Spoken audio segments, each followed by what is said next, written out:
Good morning viewers বন্ধুরা, চলে এলাম আরও একটি নতুন ব্লগ নিয়ে ডে বাই ডে অমিত চ্যানেলে তোমাদের সকলকে স্বাগত। তো আজকে শনিবার, কালকের মতোই বেলা করে উঠেছি। এডিটিংয়ের কাজ ছিল একটু, অনেক সকালে উঠেছি। এডিটিংগুলো সেরে মুখ টুক ধুয়ে রেডি হয়ে নিলাম একটু বাজারে যাওয়ার জন্য।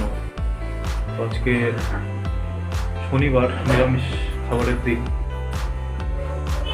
তো নর্মালি বৃহস্পতিবার আর শনিবার দিন করেই নিরামিষ হয়। বাড়িতে যাবো পনির নেওয়ার জন্য। ওইদিকে ও তো রান্না চাপিয়ে দিয়েছে অনেক আগে উঠে। তো চলো ফটাফট করে নিয়ে আসি, নিয়ে এসে যেগুলো টুকিটাকি কাজকর্ম আছে সেগুলো সারি। আবার একটু বেরোতে হবে, ডাক্তার দেখানোর ব্যাপার আছে, আবার আজকে ওখানে যেতে হবে। তো চলো এখন রাখছি, তোমাদের সাথে পরে কথা হচ্ছে, ঘুরে আসি আর কি। তো বন্ধুরা, বাজার থেকে চলে এসেছি। দেখো, ও তো রান্না তো করছিলই আগে থেকে। এখন পরিটা রান্না হবে। আর এই দেখো, বাটাবাটি করতে হবে একটু।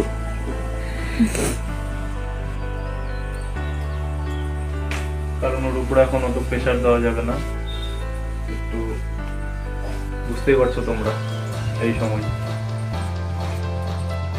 তো চলো এগুলো কাজটা যেগুলো সারি, তারপর আবার আসবে। তো বন্ধুরা, এই দেখো মশলা বাটা রেডি। এই এক চামচ টেস্ট করো তো। তুমি করো আগে। বাটা, আদা বাটা এক চামচ মিক্স করে টেস্ট করো কেমন লাগে। যাই হোক, মশলা বাটা রেডি। এখন রান্নার দিকে চেপে আছে। আর এখন একটু কাজ আছে, বাইকের পিছনের টায়ারটাতে একটা বড় সড়ো ব্রেক ঢুকেছে, যার জন্য হাওয়া থাকছে না। তো বাইকটাকে নিয়ে যাবো এখন সারাই করাতে, টায়ার সারাই করাতে। তো চলো পরে দেখা হচ্ছে। তো বন্ধুরা, এখন যাব বাইকের টায়ারটা সারাই করাতে। তোমাদের দেখাই অবস্থাটা, দেখো একবার। এই দেখো, এটা একটা ব্রেকের মাথা, ওটা পুরোপুরি ঢুকে আছে। জানি না ভিতরে কতটা বড় আছে।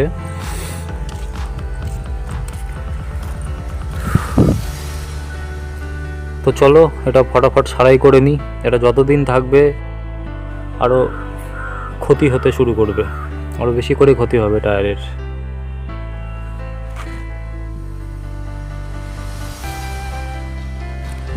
তো চলো ঘুরে আসি দোকান থেকে, সারাই করাই। আমাদের সাথে দেখা হচ্ছে পরে। তো বন্ধুরা, দুপুরের খাবার খেতে বসে গেছি। বাড়ি চলে এসেছি। বাড়ি এসে স্নান টান করে নিলাম। আর যেটার জন্য মিলতে গেছিলাম তখন সে কাজটাই হয়নি। মানে বাইকের পেছনের টায়ারে যেটা সমস্যা আছে সেটা এখনও সলভ হয়নি, কারণ সকাল থেকে কারেন্ট নেই। এখন বাজে প্রায়, এখন কটা বাজে? এখন প্রায় 2:30টা বাজে। তো কারেন্ট সকাল থেকে নেই, মোটামুটি 9:30 10টা নাগাদ থেকে হয়তো হবে। আমি 10টার দিকে চেক করেছিলাম, সেই নাকি শুনছি 5টার পরে কারেন্ট আসবে, 4টা 5টার দিকে কারেন্ট আসবে, তখন আবার যেতে হবে। আর তার মধ্যে আবার ডাক্তার দেখানোর ব্যাপার আছে আজকে। ওকে, সেখানে আবার যেতে হবে। ওই যে সকাল থেকে যে কারেন্টটা নেই, আগের দিন কোনো মাইকিংও হয়নি, তো আমরা বুঝবো কি করে বলো? যাই হোক, কি আর করা যাবে। তো থাকো, আপাতত খাওয়া দাওয়া করে নিই। 4টার মধ্যে আবার ডাক্তার বসবে। তারপরে আরও কিছু স্টোরি আছে, তোমাদেরকে বলবো পরে। তো খাওয়া দাওয়া করে নিই, পরে আসছি। গুড ইভিনিং বন্ধুরা। অ্যাকচুয়ালি গুড ইভিনিং না, এখন গুড নাইট বলার সময়। তো তোমাদেরকে বলেছিলাম ডাক্তার দেখাতে যাব, ওর এইমাত্র এলাম। এখন বাজে প্রায় 9:30 বাজে। আর আমরা গেছিলাম 4:30টার দিকে। মানে ভাবতে পারছো কতটা টাইম লাগলো।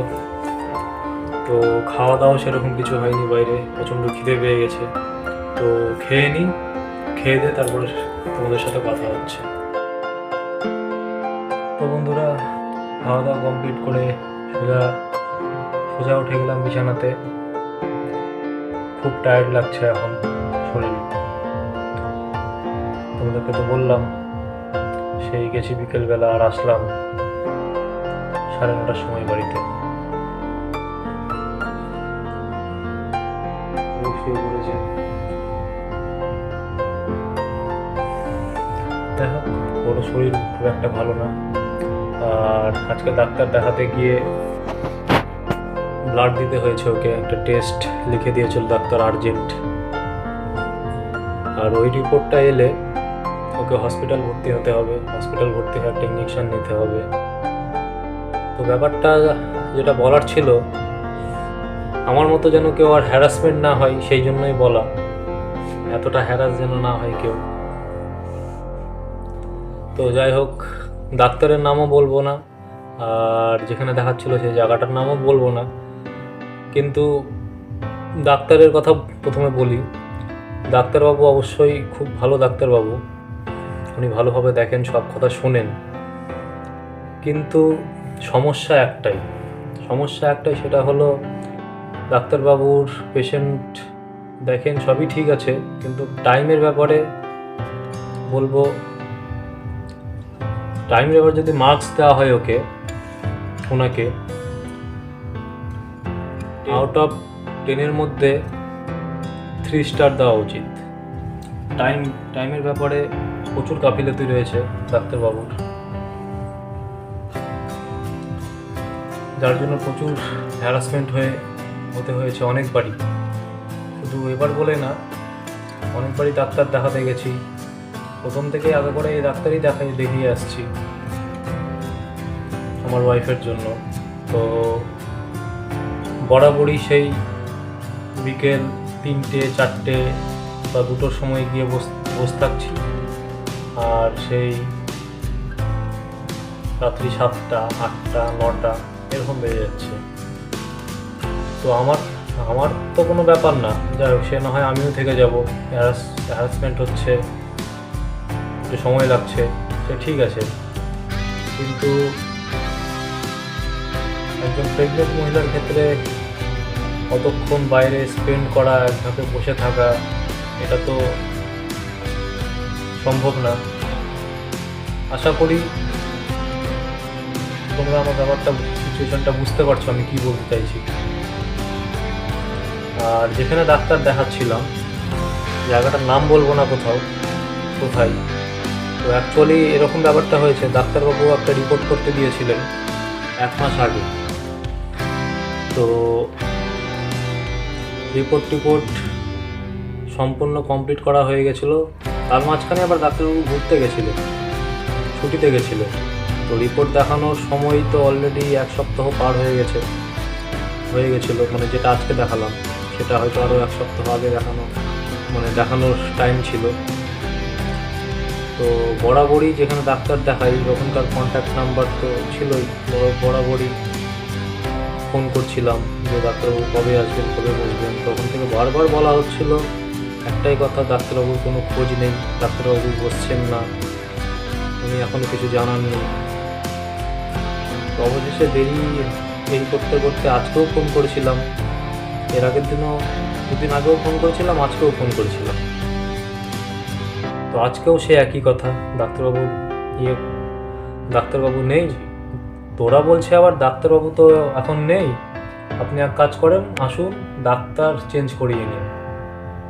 তো তোমরা বলো এটা কতটা জাস্টিফাইড কথা হলো? এটা 7.5 মাস রানিং চলছে, 8 মাস রানিং চলছে, কারণ ডাক্তারবাবু হিসাব করে বললেন 32 সপ্তাহ 5 দিন। 30 সপ্তাহ 5 দিন। তো এই সময় ডাক্তার চেঞ্জ করা কতটা জাস্টিফাইড তোমরাই আমাকে কমেন্ট করে বলো, তোমরাই বলো আমাকে, এটা কি সম্ভব? এটা যদি প্রথম 2-3 মাসে যদি ডাক্তার চেঞ্জ করার ব্যাপার হতো সেটা আলাদা ব্যাপার ছিল, কিন্তু এই সময় শেষ মুহূর্তে এসে ডাক্তার চেঞ্জ করা কী কী ধরনের সমস্যা হতে, কত রকম সমস্যা হতে পারে তা তো ধারণার বাইরে ছিল। তো যাই হোক, সেটা করতে হয়নি সৌভাগ্যবশত। তো মোবাইলে অনেক খোঁজাখুঁজির পর একটা নাম্বার খুঁজে পেলাম ডাক্তারবাবুর অ্যাসিস্ট্যান্টের। তো নাম্বারটা অ্যাকচুয়ালি সেভ করেছিলাম, সেটা মনে ছিল না। তো আলমারি থেকে একটা ব্যাগ বের করে তার মধ্যে একটা চিরকুট ছিল, সেটার মধ্যে লেখা ছিল। এবার নাম্বারটা দেখে যখন টাইপ করলাম তখন দেখলাম যে ফোনে নাম্বারটা অলরেডি রয়েছে। যাই হোক, ফোন করলাম আজকে। ফোন টোন করে উনি বললেন ডাক্তারবাবু বসছে, আজকেই বসবে। তো সঙ্গে সঙ্গে নামটাম লিখিয়ে দিলাম। তো অলরেডি তার আগে আমরা ঠিক করে হয়তো ডাক্তার হয়তো চেঞ্জই করে দিতাম আজকে যদি না পেতাম। আর সেটা নিয়ে তো প্রচণ্ড ভয়ও ছিলাম, টেনশনও ছিল। এবার ডাক্তার চেঞ্জ করবো, কে জানে অন্য ডাক্তারের রিপোর্ট দেখবে কি না, আবার নতুন করে রিপোর্ট, আবার খরচা, ফিনান্সিয়াল সমস্যার মধ্যে দিয়ে একটু যাচ্ছি। তো এত সম্ভব না। তো যাই হোক, ভগবান যা করে ভালোর জন্যই করে, মঙ্গলের জন্যই করে। তো অবশেষে যেটার জন্য অপেক্ষা করছিলাম ডাক্তারবাবুর, আজকে দেখালাম, ডাক্তার দেখিয়ে আসলাম। তো যাই হোক, আমার এইটুকুই বক্তব্য। ব্যবসা নিজের জায়গায় ঠিক আছে, কিন্তু একজন পেশেন্টের এরকম ধরনের হ্যারাসমেন্ট, এটা তো ঠিক না।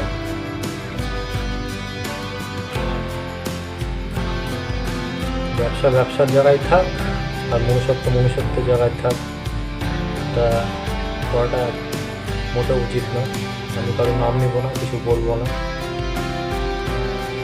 তো যাই হোক, সবাই ভালো থাকুক, সুস্থ থাকুক। আর এখন অনেকটা রাত হয়ে গেছে। কটা বাজে? প্রায় 11টা মতো বেজে গেছে। তো থাকো, অনেক কথাই বললাম আজকে, তোমাদের সাথে শেয়ার করলাম মনের কথাগুলো যেগুলো বলতে চাইছিলাম।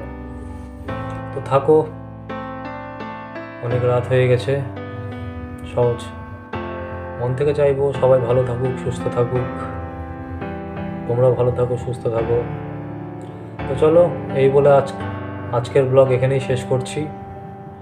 দেখা হবে আগামীকালের ব্লগে। Good night, tata.